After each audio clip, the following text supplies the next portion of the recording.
اسے حجر اسود چومتے چومتے موت آئی ہے، لیکن حجر اسود کو چومنا یہ اسلام ہے، اور بخشش اس کی ہوتی ہے جو ایمان پہ مرتا ہے۔ اگر کوئی نماز کی حالت میں فوت ہو جائے، حالت سجدہ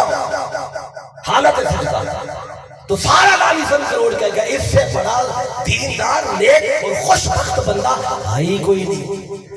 ہو سکتا ہے اس کی بخشش ہو سکتا ہے نہ ہو، کیونکہ نماز یہ اسلام کی علامت ہے۔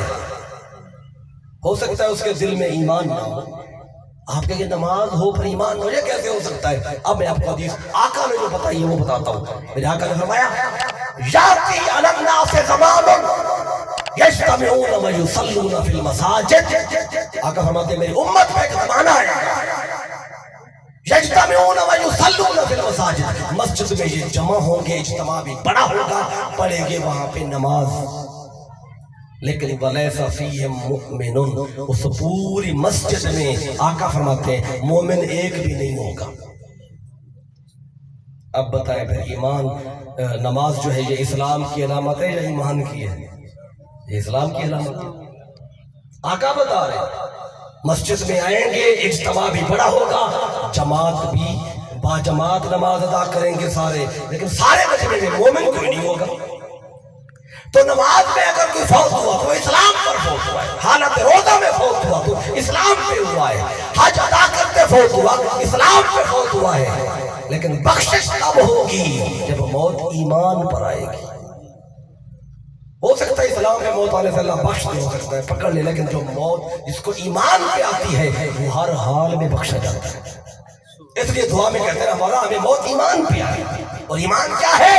محبت مصطفیٰ اور محبت آل مصطفیٰ، یہ ایمان ہے۔ اب اس پر حدیث ایک اور سنا دیتا ہوں تاکہ یہ بات جو بتا رہا ہوں یہ مضبوط ہو جائے، کچی نہ رہ جائے۔ حدیث پاک جو ہے یہ بیان کرنے والے وقت کے بڑے بڑے مفسر اور محدث ہیں، میں 3 کے نام بتا دیتا ہوں، باقی چھوڑوں گا چونکہ وقت نہیں ہے اتنا۔ ایک مفسر بھی ہے، محدث ہے، ان کا نام ہے امام فخر الدین رازی، ان کی تفسیر کا نام ہے تفسیر کبیر۔ اس میں آیت مودت کو اگر پڑھیں اس کے ذیل میں یہ حدیث وہاں پہ آپ کو ملے گی جو ابھی بتانے لگا۔ پھر امام زمخشری ہیں، ان کی تفسیر کا نام ہے کشاف، اس میں بھی یہ آیت مودت کے ذیل میں حدیث موجود ہے۔ پھر ایک اور وقت کے محدث اور مفسر ہیں امام بیضاوی، ان کی تفسیر کا نام ہے انوار التنزیل، اس میں بھی یہ حدیث موجود ہے۔ اور بھی کتب میں میں نے 3 آپ کو بتا دی ہیں۔ اچھا آقا نے کیا فرمایا؟ صحابہ کرام سامنے ہیں، آقا ان سے فرما رہے ہیں اللہ کا معنی الف لام الف لا، اس کا معنی ہوتا ہے خبردار، ہوشیار۔ جب کسی کو اپنی طرف متوجہ کرنا ہو یا خاص بات بتانی ہو تو پہلے ان کو متوجہ کیا جاتا ہے۔ اس اللہ قرآن عزیز میں فرماتا ہے الا بذکر اللہ تطمئن القلوب، خبردار اگر دلوں کا اطمینان چاہیے تو اللہ کے ذکر میں۔ اسی طرح آقا فرماتے ہیں الا ومن مات علی حب آل محمد ماتا مؤمنا۔ اب آقا تو بتا رہے ہیں کہ موت کس کی ایمان پہ آتی ہے، کیونکہ آج بعض لوگ ہیں جو یزید کی طرفداری کرتے ہیں، کہتے ہیں جی اس کو کافر نہیں کہیں، اس پہ لعنت نہ کریں، کیوں کہ اگر خاتمہ ایمان پہ ہو، جس کا پتہ نہ ہو ایمان پہ ہوا ہے کہ نہیں ہوا تو اسے ہم کچھ نہیں کہہ سکتے۔ تو آقا نے تو ہمیں بند گلی میں تو نہیں چھوڑا ہے نا، تو آقا تو بتا کر گئے کہ خاتمہ ایمان کا کس پہ ہوتا ہے، کس کا خاتمہ ایمان پہ ہوتا ہے، کوئی چھپا کر تو نہیں ہے۔ آقا تو بتا کر گئے بھی مرنے والا ایمان پہ جا رہا ہے کہ نہیں جا رہا۔ فرما دیا الا ومن مات علی حب آل محمد مات مؤمنا، میں سنو جو آل محمد کی محبت میں مرتا ہے فرمایا وہ مومن مرتا ہے۔ آل محمد کی محبت میں جو وہ مومن گیا۔ اور ادھر ایک طرف حسین کھڑا ہے، اہل بیت مصطفیٰ کا آخری فرد، 5 تن کا آخری فرد، جن کی محبت کو مصطفیٰ نے ایمان کہا، ایمان، وہ حسین کھڑا ہے۔ اور ادھر یزیدی فوج ہے، بھیجنے والا یزید ہے، ظلم کرنے والا یزید ہے۔ تو اگر محبت ہو تو پھر بندہ ظلم تو نہیں کرتا، اگر محبت ہو اہل بیت سے تو پھر بندہ پانی تو بند نہیں کرتا، اگر کہ یزید بنفس نفیس نہیں تھا، ابن زیاد نے کیا، وہ نہیں چاہتا تھا ایسا۔ چلے صحیح بخاری کو اٹھا کے دیکھ لیں، جب ابن زیاد نے وہ سر حسین کا کٹا ہوا دمشق کے دربار میں جب یزید کے سامنے پیش کیا گیا، صحیح بخاری میں حدیث ہے، یزید بدبخت نے چھڑی اٹھا کر حسین کے چہرے پہ لبوں پہ ماری۔ مجھے پتا ہے یہ پیار تھا اس کو حسین، تو ان کا پیار ایمان ہے، باقی سب کچھ اسلام۔ کوئی نماز پڑھے، کوئی قرآن پڑھے، کوئی داڑھی رکھے، کوئی ٹوپی پہنے، کوئی مسجدیں بنائے، کوئی مدرسے بنائے، کوئی حج کرے، کوئی عمرہ کرے، جو کچھ بھی کرے یہ سارا کچھ اسلام ہے۔ اہل بیت مصطفیٰ ان کی محبت ایمان ہے۔ اگر ایمان ہے تو بخشش ہے، ایمان نہیں ہے تو پھر بخشش بھی نہیں ہے۔ نعرہ تکبیر، نعرہ رسالہ۔ لوگ آج بھولتے ہیں، کہتے کربلا کے میدان میں یزیدی نماز پڑھتے تھے، کلمہ پڑھتے تھے، داڑھی رکھی تھی، قرآن کے حافظ تھے۔ میں نے کب کہا نہیں تھے؟ یہ ساری علامتیں تو اسلام کی ہیں، ان کے اندر ایمان دکھاؤ۔ ایمان کدھر ہے؟ کہ ایمان قرآن پڑھنے کا نام تو نہیں ہے۔ آقا کے پیچھے نمازیں پڑھتے تھے، آقا کے پیچھے، لیکن آقا نے ان کو مسجد سے نکالا، مسجد نبوی سے نکالا۔ نکل جاؤ تم منافق ہو۔ اب آقا کا فرمان ہے، لوگ مسجد میں آئیں گے، پڑھیں گے نماز، مومن ایک بھی نہیں ہوگا۔ کیوں؟ نمازی تو ہوں گے مگر دل محبت مصطفیٰ اور آل مصطفیٰ سے خالی۔ آقا نے کیوں آل کی محبت کو لازم کیا ہے؟ آقا فرما دیتے میری محبت ایمان ہے۔ آقا جانتے تھے مجھ سے محبت کے نعرے بہت لگا لیں گے لوگ، میلاد کے جلسے بھی کر لیں گے، یا رسول اللہ کے نعرے بھی لگا لیں گے، لیکن جب بات آئے گی علی کی، بات آئے گی حسن کی، بات آئے گی حسین کی، بات آئے گی میری بیٹی فاطمہ کی، وہ ان کو بیماری لگ جائے گی۔ تو آقا نے بتایا جو ان سے پیار کرتا ہے وہی میرا محب ہے، جو ان سے دور ہے وہ مجھ سے بھی دور ہے۔ زبان سے جتنا کہتا پھرے، جو کہتا پھرے، اس لیے کسی مغالطے میں مت رہے۔ کوئی کہے بھی وہ نمازی بھی تھے، قرآن بھی پڑھتے تھے، یہ بھی کرتے تھے، وہ بھی کرتے تھے، کوئی اس کا حج کرنا آپ کو دکھائے، کوئی یزید کا نماز پڑھنا آپ کو دکھائے، 1000 بار دکھا دے، میں کہتا ہوں تھوڑا سا تو ایمان دکھا دو۔ حسین کا سر کٹا ہوا بخاری کی حدیث ہے، تشت میں رکھ کے رکھا گیا۔ افسوس کر لیتا میں نے تو نہیں کہا تھا ایسا کرو، لیکن وہ تو ابن زیاد کو انعام دے رہا ہے۔ وہ تو ایک دفعہ بھی نہیں کہہ رہا تُو نے ٹھیک نہیں کیا، وہ تو چھڑی مار کر حسین کے لبوں پہ لوگوں سے کہتا ہے آج میں نے اپنے بدر والے پڑوں کا بدلہ لے لیا۔ ہر تاریخ کی کتاب میں اس کے شعر لکھے، تبری کو پڑھیں، آپ تاریخ البدایہ والنہایہ کو پڑھیں، کامل کی تاریخ کو پڑھیں، جو بھی تاریخ کی معتبر کتاب اٹھائیں، ہر کتاب میں اس کے شعر لکھے ہوئے ہیں۔ چھڑی بھی مارتا ہے، حسین کے چہرے پر ایک صحابی کھڑے ہوتے ہیں، وہ کہتے ہیں یزید پلید چھڑی پر ہٹا، میں نے آنکھوں سے دیکھا ہے ان لبوں کو مصطفیٰ اپنے لب لگایا کرتے تھے۔ تو کیا محبت اس شے کا نام ہے؟ تو ان کی محبت ہے تو ایمان ہے، اگر وہ نہیں ہے تو ایمان نہیں ہے۔ جب ایمان نہیں ہے تو پھر بخشش بھی نہیں ہے۔ آقا فرماتے ہیں الا ومن مات له بآل محمد مات مغفورا له، سنو وہ آل محمد کی محبت میں مرا، آقا کہتے ہیں وہ بخشا ہوا مرا، اس کی بخشش ہے، اس کی مغفرت ہے۔ پھر آقا فرماتے ہیں الا ومن مات علی حب آل محمد مات مؤمنا مستکمل الایمان، اسی کا ایمان کامل ہے جو ان کی محبت میں مرتا ہے۔ تو لوگوں نے ایمان اور اسلام کو، سارے ایمان کو، دین کو، کسی نے قرآن کی تلاوت میں بند کر دیا، کسی نے ظاہری عمل میں بند کر دیا۔ اللہ نے بھی فرق کیا ہے، ایمان اور شے ہے، اسلام اور شے ہے۔ اور جب آپ یہ فرق سمجھ گئے، میں اس پہ مزید وقت نہیں لگاتا چونکہ یہ دوسری بات بتا رہا ہوں۔ میں نے کہا تھا کہ ذرا دیکھیں گے اہل بیت کا مقام کیا ہے اور باقی دنیا کہاں کھڑی ہے۔ ان کی محبت کو مصطفیٰ نے فرمایا ایمان ہے، اور باقی سارا کچھ اسلام ہے۔ اب آگے بڑھے تھوڑا سا، جب ایمان اور اسلام کی سمجھ آ گئی، اب اللہ نے اس دنیا میں اسلام کا بھی مرکز بنایا اور اللہ نے ایمان کا بھی مرکز بنایا۔ اسلام کا بھی ایک مرکز ہے اور ایمان کا بھی مرکز ہے۔ اسلام کا مرکز کیا ہے؟ کا خانہ کعبہ، بیت اللہ، جس کا طواف کرنے کے، حج کرنے کے لیے دنیا سے لوگ وہاں پہ آتے ہیں، ساری دنیا سے آتے ہیں۔ ابھی بھی حاجی ابھی واپس آئے، سارے واپس نہیں آئے، ساری دنیا سے گئے۔ تو اسلام کا مرکز ہے کعبہ۔ اب جب اسلام کے مرکز کی بات کی نا، اسلام میں نے کہا ظاہری عمل کا نام ہے، یہ آپ نے سمجھ لیا حدیث سے بھی، قرآن سے۔ اب اسلام کے مرکز کا ذکر کیا اللہ نے، فرمایا وَعَهِدْنَا إِلَىٰ إِبْرَاهِيمَ وَإِسْمَاعِيلَ أَن طَهِّرَا بَيْتِيَ لِلطَّائِفِينَ وَالْعَاكِفِينَ وَالرُّكَّعِ السُّجُودِ۔ اللہ کیا فرما رہا ہے؟ غور کریں تھوڑا سا، اس پہ غور کریں۔ یہ میری گفتگو کا یہ نچوڑ ہے، یہ پیک ہے، اس کو آپ نے سمجھنا ہے۔ اللہ فرماتا ہے ہم نے وعدہ لیا دو پیغمبروں سے، لفظوں پہ غور کریں ذرا، وَعَهِدْنَا، اور ہم نے عہد لیا، إِلَىٰ إِبْرَاهِيمَ وَإِسْمَاعِيلَ، ابراہیم اور اسماعیل دونوں باپ بیٹا ہے اور پیغمبر ہے، آپ کو پتا ہے، ایک جد الانبیاء ہے اور ایک ذبیح اللہ اسماعیل علیہ السلام ہے۔ ان دونوں سے وعدہ لیا اللہ نے۔ وعدہ کیا لیا؟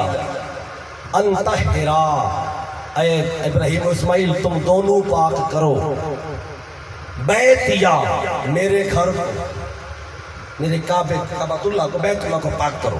کس کے لیے؟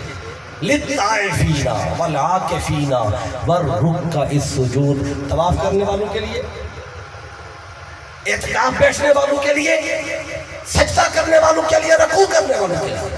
اب سجدہ بھی ظاہری عمل ہے، طواف بھی ظاہری عمل ہے، رکوع بھی ظاہری عمل ہے، اور اعتکاف بھی ایک ظاہری عمل ہے۔ اس لیے یہ اسلام ہے سارا، اور کعبہ اسلام کا مرکز ہے۔ تو جب اسلام کے مرکز کو پاک کرنا تھا تو اللہ نے ڈیوٹی لگائی دو پیغمبروں کی۔ اب یہاں پتہ چلے گا اہل بیت کہاں ہے اور باقی دنیا کہاں ہے۔ جو مقابلہ کرتے ہیں، جو برابری ملاتے ہیں اہل بیت کے، میں سمجھتا ہوں ان سے بڑا بے وقوف کوئی نہیں ہے، ان سے بڑا جاہل قرآن کا، قرآن سے دور کوئی نہیں ہے۔ قرآن کیا کہہ رہا ہے ان کے بارے میں اور باقی چیزوں کے بارے میں؟ اللہ کہتا ہے ہم نے وعدہ لیا دو پیغمبروں سے، کیا کرو؟ میرے گھر کو پاک کرو۔ کس کے لیے؟ طواف کرنے والوں کے لیے، اعتکاف بیٹھنے والوں کے لیے، سجدہ اور رکوع کرنے والوں کے لیے۔ کیوں؟ یہ کعبہ ہے اسلام کا مرکز، تو اس کو پاک کرنے والے ہیں انبیاء، اور نبیوں نے جتنا بھی پاک کیا ہو کعبے کو، جتنا بھی پاک کیا ہو، تو پھر کوئی نہ کوئی پاکی کی حد ہوگی کہ نہیں ہوگی؟ جب اللہ کی مخلوق ہے نا پیغمبر ابراہیم علیہ السلام، اللہ کی مخلوق ہے کہ نہیں ہے؟ بھی اسماعیل علیہ السلام بھی اللہ کی مخلوق ہے، تو مخلوق کی حد ہوتی ہے، لیمٹ ہوتی ہے، تو ان کے کام اور فعل کی بھی لیمٹ ہوتی ہے، وہ لامحدود نہیں ہوتا مخلوق کا عمل۔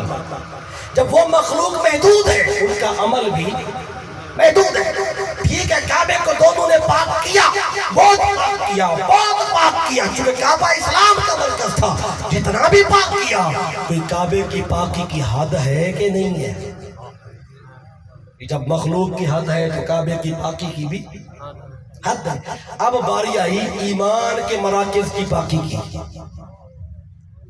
اسلام کا مرکز تھا، اب اہل بیت ہے ایمان کا مرکز۔ اب جب اہل بیت کو پاکی دینی تھی تو ادھر اللہ نے فرمایا تھا ابراہیم علیہ السلام اسماعیل تم پاک کر دو کعبے کو، ادھر جب اہل بیت کی، مولا علی کی، حسن مجتبیٰ کی، حسین علیہ السلام کی، سجدہ کائنات، جب ان کی پاکی کی بات آئی تو اللہ اپنے محبوب سے فرما دیتا ہے میرے محبوب کعبے کو پاک کیا تھا جد الانبیاء نے، تو آپ اہل بیت کو امام الانبیاء پاک کر دیں۔ اے حبیب آپ پاک کر دیں۔ اگر آقا پاک کر دیتے اہل بیت کو، اہل مصطفیٰ کا مقام بلند ہے، ابراہیم علیہ السلام سے، تو پھر بھی کعبے سے پاکی زیادہ ہوتی اہل بیت کی، لیکن اللہ نے اہل بیت کی پاکی کے لیے ڈیوٹی مصطفیٰ کی نہیں لگائی۔ اللہ کہتا ہے حبیب نہیں، یہ ایمان کا مرکز ہے، آپ کے گھر والے اگر آپ پاک کریں گے پھر بھی بڑی بات ہے، لیکن کچھ نادان ہے نا، منہ کھولیں گے۔ مصطفیٰ بھی تو اللہ کی مخلوق ہے، مصطفیٰ کی بھی تو کوئی حد ہے کہ نہیں ہے؟ جب مخلوق ہے تو حد ہے، جب حد ہے تو پھر پاکی کی بھی حد ہے۔ اللہ کہتے ہیں حبیب میں ان بدبختوں کی زبان بھی بند کرنا چاہتا ہوں جو اہل بیت میں کھولیں گے۔ اے حبیب اہل بیت کو پاکی میں خود رب دیتا ہوں، میں انما یرید اللہ لیذھب عنکم الرجس اہل البیت وَيُطَهِّرَكُمْ تَطْهِیرًا۔ آقا فرمایا اے مصطفیٰ کے گھر والوں، تمہیں پاکی کسی پیغمبر کی ڈیوٹی نہیں لگاتا، میں خود پاکی دیتا ہوں۔ کیوں؟ تاکہ تمہاری پاکی کی کسی کو حد ملے ہی نہ۔ جب حد نہیں ہوگی تو کوئی تمہاری عظمتوں کو عقل کے پیمانے پہ توڑ بھی نہیں پائے گا۔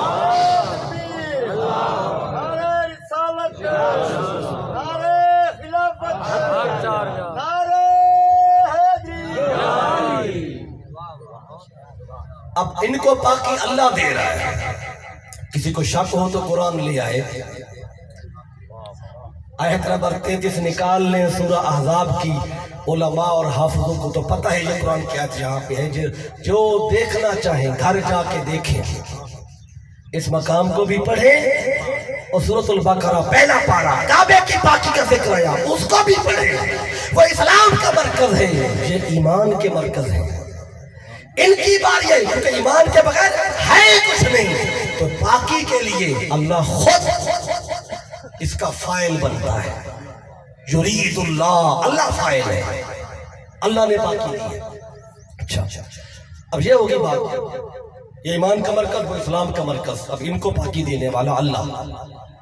اب ایک بات اور بھی آپ کو بتا دیتا ہوں، ایمان کا مرکز ہے اہل بیت، اور پھر میرے آقا نے اہل بیت کا بھی ایک مرکز بنایا، اہل بیت کا بھی ایک مرکز بنایا، کیونکہ اہل بیت مانا ہے گھر والے۔ اب اہل بیت میں بھی بعض لوگوں کا اس پہ، کوئی کہتے ہیں فلاں فلاں ہے، کوئی کہتے ہیں فلاں فلاں ہے، سارے اہل بیت کی اقسام میں جائیں، اہل بیت نسبی اور ہیں، سببی اور ہیں۔ کوئی بیوی اہل بیت میں تو سبب سے آئی ہے، نکاح ہوا سبب بن گیا نا، وہ اہل بیت ہو گئی، یہ سبب ہی اہل بیت ہے۔ لوگ اہل بیت کا لفظ بول کے سب کو ایک ہی دائرے میں نہیں لیتے، اقسام ہے۔ ایک اہل بیت وہ جو نسب سے آئے، ایک اہل بیت وہ جو سبب سے آئے۔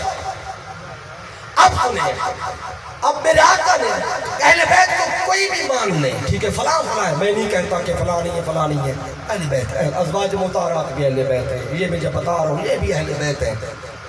لیکن اب میرے آقا نے اہل بیت کا ایک مرکز بنایا ہے۔ وہ مرکز کیا ہے؟ وہ آقا نے بنایا۔ اب حدیث آپ کو امام طبرانی کے معجم الاوسط کے اندر، معجم الکبیر کے اندر، حیثمی کی مجمع الزوائد کے اندر اور بھی کتب حدیث پاک موجود ہے۔ اور میرے قائد شیخ الاسلام اس حدیث کی ساری تخریج کنز المطالب فی مناقب علی بن ابی طالب نے کی ہے۔ وہ کتاب نے مولا علی کی مناقب پر، اس میں اس حدیث کی ساری تخریج بھی آپ کو مل جائے گی۔ دو ریفرنس ہم کو دے دیے۔ آقا نے اہل بیت کا مرکز بنایا ہے، تو اس مرکز پہ رہیں گے تو تم اہل بیت سے جڑے رہیں گے، اس مرکز سے ہٹیں گے تم اہل بیت سے ہٹ گئے۔ اب وہ مرکز سنیں کیا ہے، کس کو آقا نے فرمایا؟ اب سنیں حدیث پاک ابو ہریرہ رضی اللہ عنہ روایت کرتے ہیں، آقا نے فرمایا لا ينعقد قدم عبد حتى يسأل عن اربعۃ، بندے کے قدم قیامت کے دن اس وقت تک ہلیں گے ہی نہیں جب تک اللہ چار باتوں کا سوال کا جواب نہ لے لے۔ اب سن لیں، یہ سوال آپ سے بھی ہوں گے، مجھ سے بھی ہوں گے، تو بات تو خاص ہو گئی نا۔ جب ہم سے اللہ نے سوال کرنا ہے تو ذرا توجہ کریں، پھر کون سے چار سوالوں کے جواب ہم نے، ایک ہے قبر والے سوال، وہ اور ہیں، یہ قیامت کے دن والے اور ہیں۔ روز محشر کی بات، چار اللہ سوال پوچھے گا، جواب دے دیے ٹھیک ہے، نہیں تو قدم نہیں ہلیں گے، وہیں کھڑے کے کھڑے رہیں گے۔ اب وہ کیا ہے؟ فرمایا ان جسدہ فیما ابلاہ وان عمرہ فیما افناہ۔ اللہ پہلا سوال پوچھے گا، جسم دیا تھا تجھے، اسے جو بوسیدہ کرایا ہے نا، میں نے ستھرا جسم دیا تھا، پاکیزہ جسم دیا تھا تجھے، بڑا نفیس جسم دیا تھا، یہ جو تو عمر گزار کے بوسیدہ کر آیا ہے تو کس طرح کر کے آیا ہے؟ یہ اللہ پہلا پوچھے۔ دوسرا سوال، وان عمرہ فیما افناہ، عمر دی تھی کس مقصد میں پوری کی ہے؟ مقصد کیا تھا تیرا؟ بینک بیلنس بڑھانا، مربے زیادہ کرنا، پیسے بڑھانا، دکانیں زیادہ کرنا، یا پھر کوئی دین کی نوکری بھی کرتا تھا؟ عمر دی تھی، مقصد کیا تھا؟ کس مقصد میں گزاری؟ یہ آپ سے بھی پوچھا جائے گا، مجھ سے۔ تیسرا سوال اللہ پوچھے گا، وَأَنْ مَالِهِ مِنْ أَيْنَ اكْتَسَبَهُ وَفِيمَا أَنْفَقَهُ، تجھے مال بھی تو دیا تھا نا، کمایا کہاں سے تھا، خرچ کہاں پہ کیا؟ یہ تین باتیں پوچھ کے نا، اب چوتھی بات آ رہی ہے جو بتانا چاہتا ہوں۔ چوتھا سوال اللہ پوچھے گا، وَأَنْ حُبِّ أَهْلِ الْبَيْتِ، قیامت کے دن ہر بندے سے، ہر بندی سے، ہر مرد سے، ہر ایک سے اللہ پوچھے گا، بتا اہل بیت سے بھی پیار کرتا تھا کہ نہیں کرتا تھا؟ اہل بیت سے محبت تھی کہ نہیں تھی؟ یہ قیامت کے دن اللہ پوچھے گا۔ اگر وہ جھوٹ بولیں گے تھی تو کیا اللہ کو اندر کا حال نہیں پتا؟ تو ادھر تو منہ سے کچھ ہوتے ہیں، اندر کچھ اور کر لیتے ہیں نا۔ کئی دفعہ ایسے تماشے ہم کر جاتے ہیں، چلے یہاں تو جان چھوٹے بعد میں دیکھا جائے گا۔ اللہ کے سامنے اگر زبان سے جھوٹ بولنے لگے نا تو آقا نے وہ بھی فرمایا قیامت کے دن منہ پہ مہر لگ جائے گی، بند، زبان حرکت نہیں کرے گی، تو پھر ہاتھ بولیں گے، پاؤں بولیں گے۔ اليوم نختم على افواہہم وتکلمنا ایدیہم وتشہد ارجلہم، زبان سے جھوٹ بولنا چاہیں گے، ہاتھ بول پڑے گا، پاؤں بول پڑیں گے۔ جب ہاتھ اور پاؤں تیرے خلاف بولیں گے نا تو پھر تجھے پتہ چلے گا جب اپنے خلاف ہو جائیں تو تکلیف کتنی ہوتی ہے۔ کہے گا ہاتھ میرا تھا آج میرے خلاف بول رہا ہے، پاؤں میرا تھا اور میرے کوئی اور بولتا تو اور بات تھی، یہ تو اپنا خلاف ہو گیا۔ جن کو بندہ اپنا سمجھے نا، اپنا، جب وہ مخالف ہو جائے تو پھر تکلیف ہوتی ہے۔ قیامت کے دن یہی کچھ ہوگا۔ اب آقا فرماتے اللہ پوچھے گا، وَأَنْ حُبِّ أَهْلِ الْبَيْتِ، بتا اہل بیت سے پیار تھا کہ نہیں تھا؟ اب اہل بیت چونکہ بہت بڑا تصور تھا تو گھر والے کون ہیں، گھر والے کون ہیں؟ اب وہ مسئلہ آقا نے حل کیا ہے۔ ایک صحابی کھڑے ہو گئے، فقیل یا رسول اللہ صلی اللہ علیہ وسلم فما علامت حبکم، آقا بتائیں ذرا آپ کے اہل بیت کی محبت کی نشانی کیا ہے؟ آپ کی اہل بیت کی محبت کی علامت کیا ہے جس سے پیار کرے اور اہل بیت کی محبت کہلائے؟ آقا علامت بتائیں۔ جب علامت پوچھی نا صحابہ نے تو میرے آگے کے ساتھ ہی مولا علی بیٹھے تھے، مولا علی کے کندھے پر مصطفیٰ نے ہاتھ رکھا، فَضَرَبَ بِيَدِهِ عَلَى مَنْكَبِ عَلِيٍّ، علی کے کندھے پہ ہاتھ رکھ کے آقا فرماتے سنو، اہل بیت کی محبت کی نشانی علی شیر خدا ہے۔ کیا مطلب ہے؟ جو اہل بیت سے محبت کا دعویٰ کرتا ہے وہ علی کا محب بن جائے، جو علی سے پیار کرتا ہے وہ اہل بیت سے پیار کرتا ہے، جو علی سے دور ہو جاتا ہے وہ اہل بیت سے دور ہو جاتا ہے۔ تو آقا نے اہل بیت کا مرکز علی کو بنایا۔ آپ کہیں گے یہ کیا بات ہوگی؟ آقا اپنے آپ کو بناتے، آقا فرماتے میں اہل بیت کی محبت کا مرکز ہوں۔ آقا کو پتا تھا مجھ سے محبت کے نعرے اور دعوے اور سارا کچھ کر لیں گے، جب علی کی باری آئے گی تب منہ بنائیں گے، تب مسئلے بنیں گے۔ اس لیے آقا نے 1400 سال پہلے اہل بیت کا ایمان کا مرکز ہے اور ایمان کا مرکز پھر علی شیر خدا کو بنایا۔ نعرہ حیدری، سبحان اللہ، سبحان۔ اب یہ وجہ ہے کہ یہ ایمان کا مرکز کہاں آیا؟ یہ اسلام کے مرکز میں آیا۔ وہ کعبے میں کون پیدا ہوا؟ تو وہ کعبہ اسلام کا مرکز ہے، علی ایمان کا مرکز ہے۔ تو اسلام کے مرکز میں ایمان کا مرکز آ رہا ہے. اور یہ بات میں نہیں کہہ رہا، غازی عباس علمدار سے پوچھیں. 8 ذی الحج ہے، مولا حسین کی صدارت ہے. جب کعبہ چھوڑ کے حسین جانے لگا تو غازی عباس نے کہا اے حسین مجھے ذرا اجازت دے، میں کعبے کی چھت پہ کھڑے ہو کے ذرا خطبہ سنا دوں لوگوں کو. اس خطبے کا آغاز یہیں سے ہوتا ہے کہ حمد ہے اس اللہ کی جس نے اس کعبے کو شرف بخشا حسین کے باپ کے قدموں سے. حسین کے باپ کے قدموں سے کعبے کو شرف بخشا. اور غازی عباس کہتے ہیں یہ ایک پتھر کا کمرہ تھا کعبہ، اس میں علی آئے، یہ قبلۃ اللہ بن گیا. ابھی تاریخ کی کوئی کتاب ہوتا کامل فی تاریخ کے اندر بھی یہ خطبہ موجود ہے اور بھی کتب کے اندر ہے. اب آگے پڑھنا چاہتا ہوں کیونکہ میں نے گفتگو بالکل آخری حصہ وہ بھی میں نے چند باتیں آپ کو بتانی ہے. ابھی ہم دوسرے حصے پہ بات کر رہے ہیں. ایمان کا مرکز اہل بیت کا مرکز علی شیر خدا. اب جو اس سے مولا علی سے جڑے گا یہ وجہ ہے کہ میرے آقا نے حق کی نشانی بھی علی کو بتایا، حق کی علامت بھی علی کو بتایا. جامع ترمذی کو پڑھے میرے آقا فرماتے ہیں 3 صحابہ کا ذکر کیا، وقت نہیں میں وہ حدیث پڑھ دیتا. صدیق اکبر کا ذکر کیا آقا نے، جامع ترمذی. مولا علی راوی ہے. آقا فرماتے ہیں رحمہ اللہ ابا بکر، اللہ ابو بکر پہ رحم کرے. کیوں رحم کرے؟ زوجنی ابنتہ وحملنی الی دار الہجرہ واعتق بلالا من مالہ. 3 باتیں بتائیں. اللہ ابو بکر پہ رحم کرے. کیوں رحم کرے؟ کہ اس نے اپنی بیٹی مجھے نکاح میں دی اور مجھے مکہ سے مدینہ ہجرت کر کے لے آیا، اور پھر اس نے اپنا مال خرچ کر کے بلال کو آزاد کیا. تو اس پر اللہ ان پہ رحم کرے. پھر آقا فرماتے ہیں رحم اللہ عمر، اللہ عمر بن خطاب پہ بھی رحم کرے. کیوں رحم کرے؟ یقول الحق وَإِنْ كَانَ مُرًّا. عمر جب بھی بولتا ہے حق بولتا ہے چاہے کسی کو کڑوائی کیوں نہ لگے. پھر آقا فرماتے ہیں رحم اللہ عثمان، اللہ عثمان نے غنی پہ رحم کرے. کیوں رحم کرے؟ تستحیی الملائکہ، عثمان وہ ہے جس سے اللہ کے فرشتے بھی حیا کرتے ہیں. اب چوتھے کا ذکر کیا آقا نے مولا علی کا.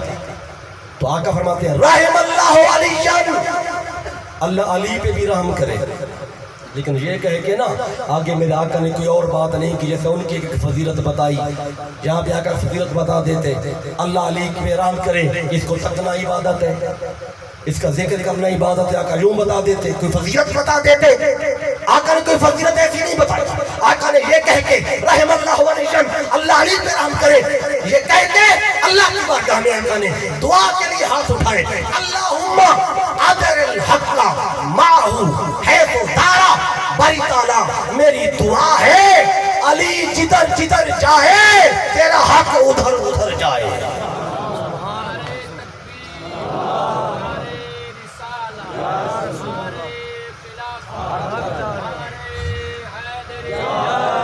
ایمان کی علامت بھی علی کو بنایا، حق کی علامت بھی علی کو بنایا. اس وجہ سے مومن اور منافق میں فرق بھی علی شیر خدا کو بنایا. فرق کرنا ہو، صحابہ کہتے ہیں ہم فرق کیا کرتے تھے اِنَّا كُنَّا نَعْرِفُ الْمُؤْمِنِينَ بِحُبِّهِمْ عَلِيًّا وَإِنَّا كُنَّا نَعْرِفُ الْمُنَافِقِينَ بِبُغْضِهِمْ عَلِيًّا. ہم آپس میں اگر فرق کرنا ہوتا، مومن ہے کہ منافق ہے، داڑھی کا سائز نہیں دیکھتے تھے، نہ پگڑی کا سائز دیکھتے تھے، نہ اس کو نماز پڑھتا دیکھتے تھے. دیکھتے کیا تھے کہ علی سے محبت کرتا ہے کہ نہیں کرتا. پیار کرتا تو سمجھ جاتے مومن ہے، کیونکہ ان کی محبت ایمان ہے اور نماز پڑھنا اسلام ہے.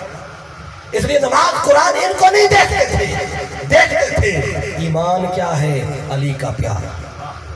وہ ہوتا سمجھ جاتے مومن ہے، نہ ہوتا پتہ چل جاتا منافق ہے. تو اب یہ میں نے آپ کو ایمان کا مرکز چونکہ اہل بیت ہے، ان سے پیار ہے تو ایمان ہے، یہ نہیں ہے تو پھر نماز بھی پڑھیں، قرآن جو کچھ کرے، پھر وہ اسلام ہے، ظاہری عمل ہے. ایمان کے بغیر اس کا فائدہ ہے ہی کوئی. اس لیے یزیدی سارے اسلام پہ عمل کر رہے تھے، یزید سمیت، لیکن ایمان سرے سے کوئی نہیں تھا. اس لیے آج تک لوگ ان کے اسلام پہ بھولے ہوئے ہیں. آقا نے تو 1400 سال پہلے بتایا تھا ان کی محبت ایمان ہے. اور اس لیے بار بار فرمایا تھا اذکرکم اللہ فی اہل بیت، اذکرکم اللہ فی اہل بیت، میں تمہیں اپنے اہل بیت کے بارے میں اللہ سے ڈرا رہا ہوں، اللہ سے ڈرا رہا ہوں۔ کیوں؟ ان سے جڑے رہو گے تو ایمان سے جڑے رہو گے، ان سے کٹ گئے تو اسلام، ایمان سے کٹ گئے، ایمان سے کٹ گئے تو اسلام سے کٹ گئے۔ اب بالکل گفتگو کا آخری حصہ اور آخری کو پیغام دینا چاہتا ہوں، میں اس کی طرف آتا ہوں، کیونکہ آج 9 محرم الحرام ہے، امام علی مقام کی قربانی 7 محرم الحرام سے پانی بند ہو گیا، اور 3 دن تک یہ معاملہ رہا۔ 10 محرم الحرام امام علی مقام نے جامع شہادت نوش فرمایا۔ تو یہ جو کچھ آپ نے قربانی دی، علی اصغر کو قربانی کی، علی اکبر جو مصطفیٰ کی ظاہری شبیہ تھے سر سے پاؤں تک، وقت نہیں میں وہ ان کی شہادت کا وہ ذکر کرتا، جو اب رات کو دن قریب آ رہا ہے 10 محرم کے، اس میں شہادتیں ہوئی ہیں، تو میں کل جہاں بھی 10 محرم کو جاتا ہوں تو میں ضرور وہ شہادتوں کا ہی ذکر کرتا ہوں، کیونکہ ابھی کل کا دن آپ نے سننا ہے، پھر وہ سارا ذکر ہوتا رہے گا، اس لیے میں نے وہ عقیدہ اور ایمان کی پختگی، اور آج جو فتنوں کا دور ہے اس میں اپنے عقیدہ اور ایمان کی حفاظت کیسے کرنی ہے اور کہاں پہ کھڑے ہونا ہے، ذرا اس کا تجزیہ ہو جائے۔ سنیں، امام حسین علیہ السلام نے یہ سارا کچھ جو قربان کیا ہے، اس کے پیچھے آپ کا مشن کیا ہے، مقصد کیا ہے؟ اگر کوئی آپ سے پوچھ لے کہ 10 دن ہو گئے مجالس سن رہے ہیں، جا رہے ہیں، محافل ہو رہی ہیں، تو پوچھ لے مشن حسین کیا تھا، مقصد حسین کیا تھا، کیا ہم اس پوزیشن میں ہوں گے کہ بتا پائیں گے کہ حسین کا مشن یہ تھا؟ یہ بات سن لیں، بس 10 منٹ سے زیادہ وقت میں آپ کو مزید نہیں لوں گا، اس میں اپنی بات کو مکمل کرتا ہوں۔ اور یہ مشن حسین میں کسی اور سے نہیں، امام حسین نے جو خود بتایا، وہ خطبہ آپ کو پڑھ کے سنانے لگا۔ جب آپ نے مدینہ چھوڑا نا، خطبہ دیا تھا، تقریر کی تھی آپ نے، اور اس میں آپ نے وجہ بتائی تھی میں کیوں جا رہا ہوں، تاکہ کوئی میرا جانا اور شہادت کو کسی اور مقصد میں استعمال نہ کرے، کوئی یہ نہ کہے کہ یہ وجہ تھی، یہ تھی، میں آؤ میں خود بتا کر جاتا ہوں میں کیوں جا رہا ہوں، مشن حسین کیا ہے اور مقصد حسین کیا ہے، اور شہادت امام حسین کا فلسفہ کیا ہے۔ بس یہ 5 سے 10 منٹ تھا کہ میں آپ کا وقت لے رہا ہوں، کیونکہ 4:30 بجے تک میرا خیال ہے ہمارا وقت، تو میں مکمل کر دیتا ہوں۔ تاریخ طبری کو پڑھیں، اس میں بھی یہ خطبہ موجود ہے، اور البدایہ والنہایہ کو پڑھیں، الکامل فی التاریخ کو پڑھیں، اکثر کتب تاریخ میں میرے امام کا یہ خطبہ آپ کو مل جائے گا۔ وہ خطبہ کیا ہے؟ آپ نے بتایا کہ میں جو جا رہا ہوں نا، تو میرے سامنے مصطفیٰ کا فرمان ہے جو مجھے گھر میں اس وقت نہیں بیٹھنے دے رہا۔ وہ فرمان کیا ہے؟ آپ نے اہل مدینہ کو جمع کیا، پھر مکہ گئے، جہاں سے گزرے آپ نے یہ خطبہ ارشاد فرمایا۔ آپ نے فرمایا یا ایھا الناس ان رسول اللہ صلی اللہ علیہ وآلہ وسلم قال، اے لوگوں سنو، میرے نانا مصطفیٰ نے فرمایا تھا۔ کیا فرمایا تھا؟ من رأى سلطانا جائرا مستحلا لحرم اللہ ناقصا لعہد اللہ مخالفا لسنت رسول اللہ یعمل فی عباد اللہ بالاسم والعدوان لم یغیر علیہ بفعل ولا قول کان حقا علی اللہ ان یدخلہ مدخلہ۔ یہ مصطفیٰ کی حدیث ہے جو خطبے میں مولا حسین نے پڑھی ہے، آخری خطبہ جو آپ نے جاننے سے پہلے ارشاد فرمایا، تاکہ کوئی بھی حسینی مغالطے میں نہ رہے حسین کیوں جا رہا ہے۔ اگر کوئی حسینی بننا چاہے تو کوئی مغالطے میں نہ رہے، حسینیت ملتی کیسے؟ حسینیت نام کس شے کا ہے؟ مشن حسین نام کس شے کا ہے؟ کیا فقط ذکر کر لینے سے 10 دن یا 1 مہینہ حسینی بن جائیں گے، یا فقط پانی پلا کر لوگوں کو حسینی بن جائیں گے ہم، یا پھر لنگر کھا پکا کے فکر حسین آ جائے گی، یا مشن حسین پورا ہو جائے گا؟ یہ حسین سے بڑھ کے کوئی اور نہیں بتا سکتا۔ بس وہ سن لیں، میں بات ختم کر رہا ہوں۔ فرمایا کہتے میں جو گھر چھوڑ کے جا رہا ہوں، مدینہ کون چھوڑ رہا ہوں؟ میں چھوڑ کے جا رہا ہوں۔ مکہ 8 ذی الحج ہے، لوگ حج پڑھنے آ رہے ہیں اور وقت کا امام حج کیے بغیر جا رہا ہے۔ کیوں جا رہا ہے وہ وجہ بتا رہے ہیں۔ کیا فرمایا؟ من رہا سلطان جائے، میرے مولانا نے فرمایا تھا، آقا نے فرمایا تھا، لوگوں سے فرمایا آپ نے کہ اگر تم کبھی ایسا زمانہ پاؤ ایسے بادشاہ کا کہ جو جائر ہو، ظالم ہو، جاتا کرتا کیا ہے بادشاہ کو حکمران؟ مستحلا لحرم اللہ، اللہ کے حرام کو حلال کر رہا، ناقصا لعہد اللہ، اللہ کے عہد و پیمان کو توڑ رہا، حدود اللہ کو توڑ رہا، مخالفت سنت رسول اللہ، سنت مصطفیٰ کی مخالفت کر رہا ہو۔ یا سنت سے مراد نظام مصطفیٰ ہے، طریقہ مصطفیٰ، جیسے نہج پر مصطفیٰ نے نظام دیا تھا، اس میں کوئی رخنا ڈال رہا ہو، اس کو بدل رہا ہو تو پھر کیا کرنا ہے؟ آقا نے فرمایا کہ فلم یغیر علیہ بفعل ولا قول، اگر اس وقت کے مسلمان نے یہ ایسا بادشاہ دیکھ لیا جو یہ کام کرتا ہو، پھر اس بادشاہ کا زمانہ پا کر فرمایا اس وقت کے مسلمان پر صرف نماز، روزہ، حج، زکوٰۃ فرض نہیں ہوگا بلکہ ایک نیا فرض بھی اس پہ لازم ہو جائے گا۔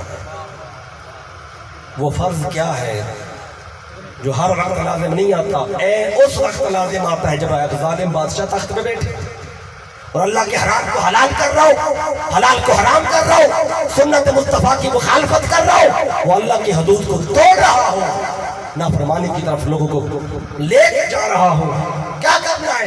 فرمایا اس وقت کے مسلمان پر صرف نماز، روزہ، حج، زکوٰۃ، تسبیح اور طواف اور یہ ساری چیزیں صرف یہ لازم نہیں ہوگی، ایک اور فرض بھی لازم ہوگا۔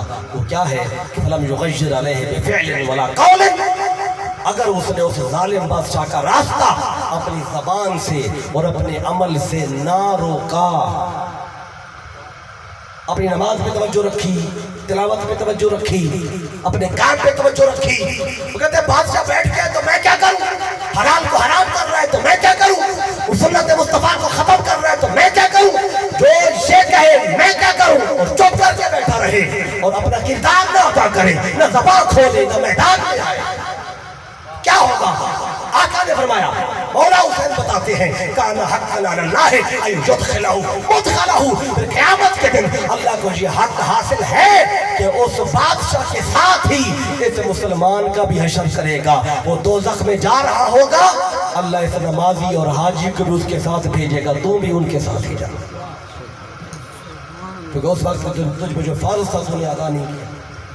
تو مولا حسین کیا کہتے ہیں؟ میں جو مدینہ چھوڑ کے جا رہا ہوں، مکہ چھوڑ کے جا رہا ہوں، حج چھوڑ کے جا رہا ہوں، کیونکہ اس وقت حج کو خطرہ ہی کوئی نہیں، خطرہ ہے تو مصطفیٰ کے نظام کو ہے، سنت مصطفیٰ کو ہے، طریقہ مصطفیٰ کو ہے، اسلام کی بقا کو ہے، اس کے لیے جا رہا ہوں۔ یہ رخنہ ڈال رہا ہے، اس رخنہ ڈالنے والے کے خلاف حسین آواز اٹھانے جا رہا ہے۔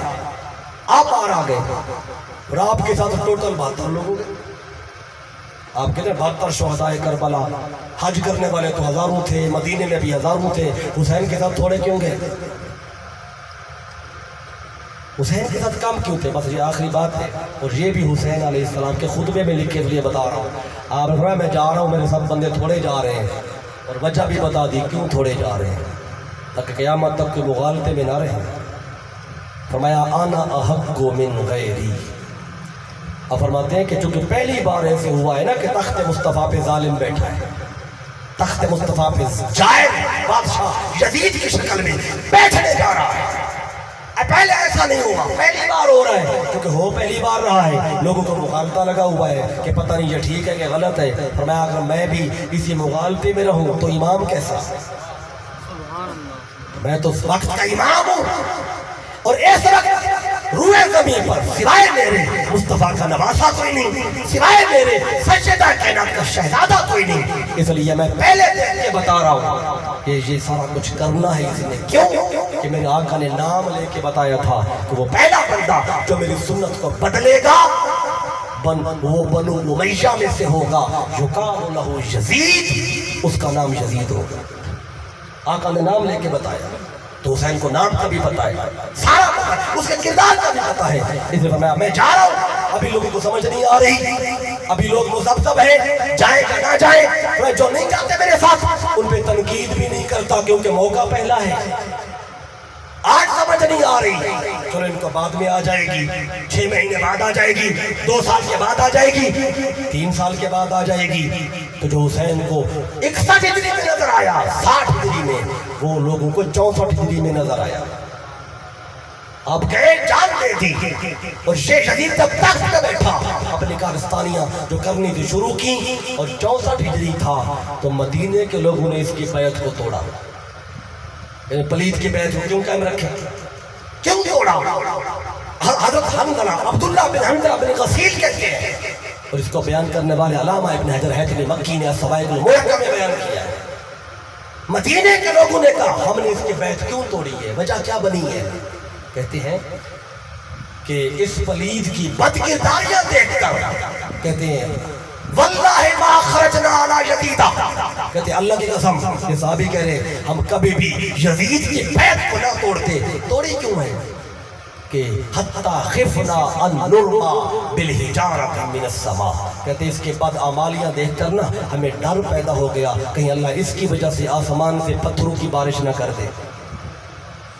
یہ ڈر پیدا ہو گیا لوگوں کو, مدینے کے لوگوں کو.